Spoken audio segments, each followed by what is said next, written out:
tous et bienvenue dans cette nouvelle vidéo. Aujourd'hui pour moi ça fait au moins 2 semaines que j'ai pas filmé réellement avec la lumière, la caméra etc, pas en vlog, et ça me fait super bizarre je vous avoue de revenir là, mais c'est plutôt plaisant aussi. Du coup aujourd'hui ça va être une vidéo habituelle, ça va être un update lecture, donc un point lecture sur mes derniers livres lus. Il ne comporte que 2 romans et un ouvrage graphique parce que j'ai lu d'autres romans depuis, mais je les laisse pour des update lectures, enfin spécifiquement pour des romans de la rentrée littéraire tout simplement. Et du coup c'est point lecture spécifique à la rentrée littéraire, donc juste avec des romans qui viennent de sortir la semaine d'avant ou qui vont sortir le jour même ou le lendemain. Globalement ça va être à peu près ça, pour vous en parler en temps et en heure. Ça commence à partir de la semaine prochaine et je garderai des updates lecture avec des romans qui sont pas forcément sortis là en août, septembre, octobre pour la suite. Du coup le premier roman dont je vais vous parler c'est L'île aux 1000 sources de Sarah Lark aux éditions L'Archipel. Dans ce roman on va suivre Nora qui vit à Londres au XVIIIe siècle. C'est une fille de négociant, donc elle est assez aisée. Elle vit avec son père, elle n'a plus sa mère, et elle est avec Simon, voilà, Simon qui est son fiancé de l'époque, qui a été totalement, on ne peut pas dire déshérité, mais qui a eu une grosse crise financière en fait, et qui ne fait plus partie des lords, en tout cas son père n'en faisait plus partie, et du coup c'est pas forcément le bon parti rêvé. En plus il est malade, il n'arrête pas de tousser, et lorsqu'elle va forcément le perdre, elle va perdre aussi tout espoir. Leur rêve à eux deux c'était d'aller s'installer dans les Caraïbes sur une île, même si c'était pour vivre dans une petite cahute en bois sur la plage. C'est ce qu'ils voulaient, et finalement quand elle va perdre Simon, Nora va se retrouver vite fait mariée à un veuf très riche mais aussi bien plus vieux qu'elle, et un veuf surtout qui est maître dans une colonie en Jamaïque, donc elle va pouvoir réaliser leur rêve à tous les deux finalement. Même si il est pas forcément très commode tout le temps hein, ce monsieur, mais bref, on va embarquer avec Nora et avec ce maître de colonie en bateau vers les Jamaïques, et on va découvrir là-bas les colonies mais surtout l'esclavage, et on va avoir une vision assez importante de l'esclavagisme là-bas. Donc la vision du maître qui dit que voilà il faut les battre et voire ne pas hésiter à les tuer hein, ce sont pas vraiment des hommes. Et on va avoir Nora qui déjà dans son époque ne trouve pas ça normal, qui va tout faire pour que ça soit un peu plus simple pour eux, va bien les traiter etc, et ça va pas forcément lui porter chance en fait. Enfin bref, je vous raconte pas toute l'histoire, mais c'était super bien, c'était un super roman, j'avais adoré Les Rives de la Terre lointaine de Sarah Lark, et du coup je m'attendais vraiment à lire un bon roman, et c'est ce que j'ai trouvé, donc je ne suis vraiment pas déçue, je suis ravie d'avoir eu ce que j'attendais. L'île aux 1000 sources ça nous délocalise un peu, d'habitude c'est en Australie que ça se passe pour Sarah Lark, et là on est de l'autre côté, donc c'est plutôt cool. Nora elle a un caractère bien trempé, dans le sens où elle n'a pas froid aux yeux, elle est assez déterminée et très autonome, pour une femme du 18e siècle à Londres. Franchement une fille de négociant, voilà, une fille aisée, enfin issue d'une famille aisée, c'est quand même assez on va dire novateur d'être aussi déterminée et forte et indépendante en fait. Et j'ai beaucoup aimé cette partie là. J'ai beaucoup aimé la romance qui se tisse un peu en toile de fond, c'était plutôt pas mal, et j'ai adoré le dénouement. Il y a plein de surprises, plein de rebondissements, je ne me suis absolument pas ennuyée, et jusqu'à la fin je savais pas trop comment ça allait se terminer hein, clairement. Donc voilà, je vous le conseille vraiment si jamais vous avez déjà lu d'autres ouvrages de Sarah Lark et que vous avez aimé, mais vous allez forcément aimer celui-là parce que moi c'est totalement ce qui m'est arrivé. Et si jamais vous ne connaissez pas Sarah Lark, ça va être du roman historique, on va vraiment plus se baser sur le côté historique que sur la romance qui est vraiment en arrière-plan, mais c'est tout aussi bien en fait. Moi j'aime beaucoup ce côté historique, j'ai appris plein de choses, et je suis vraiment ravie d'avoir pu découvrir ce roman. D'ailleurs je remercie les éditions L'Archipel, j'ai oublié de dire que c'était un service presse. Ensuite j'ai eu la chance de lire Le Silence des étoiles de Sana Aka aux éditions Marabule, donc c'est l'ouvrage graphique dont je voulais vous parler aujourd'hui. C'est un ouvrage que l'on m'a prêté, donc je ne l'ai plus en ma possession.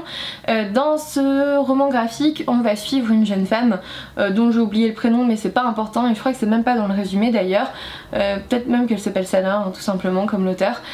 Une jeune femme qui, enfin en fait on va la découvrir au sein d'un couple dans lequel elle se sent très bien avec un jeune homme somme toute très attirant, très bien, et à un moment donné il va y avoir une certaine cassure, elle va plus avoir de nouvelles, et elle va s'enfoncer petit à petit dans une dépression terrible. Et moi ce que j'ai adoré c'est l'évolution, la morale derrière tout ça. Les graphismes sont vraiment très très sympas.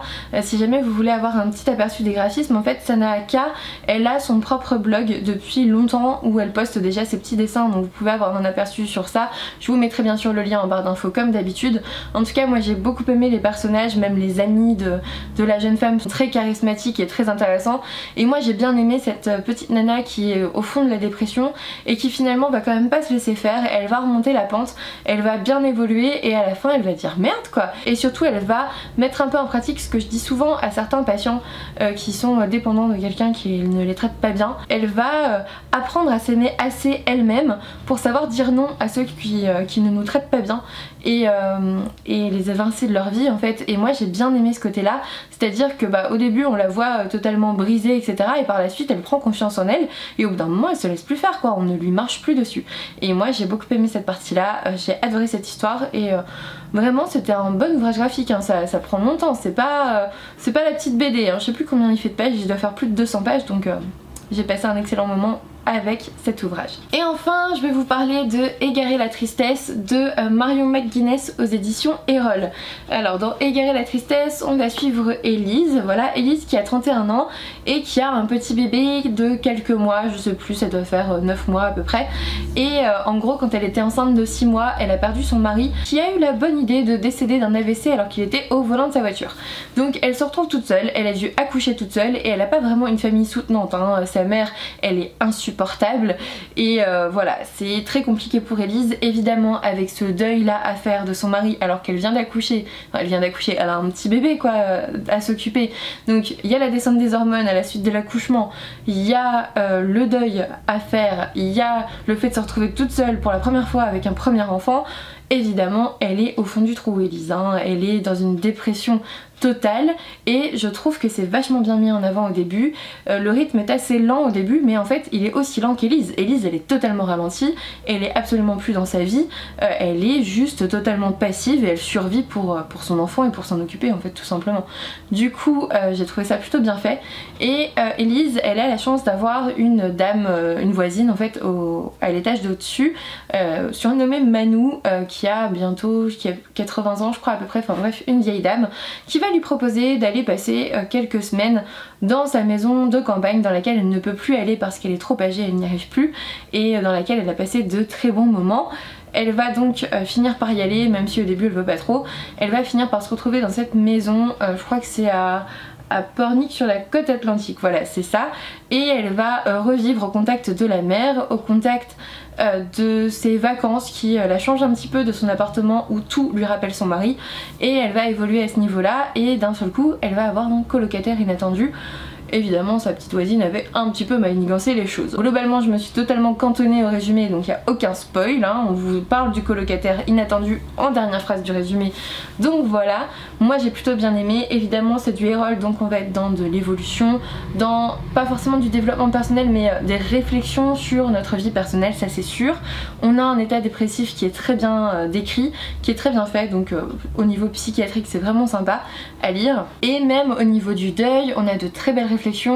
On a parfois la larme un peu à l'œil hein, quand il y a des choses qui nous rappellent un peu notre vie personnelle. Ça a été globalement mon cas à un moment donné, j'ai eu la petite larme à l'œil sur la fin du roman. J'ai bien aimé, l'évolution ne va pas trop vite. Elise elle reprend peu à peu confiance en elle mais ça va pas si vite que ça non plus. Oui ce roman est prévisible mais j'ai trouvé franchement bien écrit, on a une belle plume, on a de belles réflexions sur la vie, le deuil, sa place, son rôle, son identité etc. Et franchement j'ai passé un très bon moment avec ce roman. Alors je ne le considère pas comme un service presse parce qu'en fait je l'ai reçu mais je ne l'avais pas demandé. À la base il m'attirait pas tant que ça parce que j'avais très peur du fait que cette femme avait un premier enfant et qu'on allait se cantonner à ça en fait, à l'éducation de cet enfant, alors qu'en fait non, ce roman est totalement sur le deuil à faire et sur l'évolution qu'on peut avoir et sur notre réaction quand on perd la personne qui comptait le plus dans notre vie en fait tout simplement. et j'ai beaucoup aimé ça. J'ai beaucoup aimé ce roman, j'ai beaucoup aimé cette plume, j'ai beaucoup aimé aussi mes échanges avec l'auteur sur Instagram, c'était vraiment très sympathique. Je ne peux que vous recommander de découvrir ce roman si jamais le thème vous intéresse parce que c'était très bien écrit. Ce point lecture est déjà terminé parce que les autres livres, bah écoutez, je vous en parlerai la semaine prochaine, voire même la semaine d'après, voire même en septembre, mais il va falloir que je m'en souvienne, donc heureusement que j'ai pris quelques notes parce que ça va être compliqué, hein. Cette organisation de la rentrée littéraire pour moi c'est une grande première, et si j'ai un peu trop de mal, je pense que l'an prochain je réitérerai pas l'expérience. Voilà, c'est une expérience, on va essayer de faire au mieux. J'espère en tout cas vous avoir donné envie de découvrir ces ouvrages parce que c'était vraiment de très bonnes lectures pour moi. N'hésitez pas à me laisser un petit commentaire, voire à vous abonner si ce n'est toujours pas fait, voir si vous avez 20 secondes pour regarder une petite pub, à me soutenir sur Utip parce que ça ne fait que m'aider, ça c'est sûr. Et puis moi je vous dis à bientôt pour une nouvelle vidéo.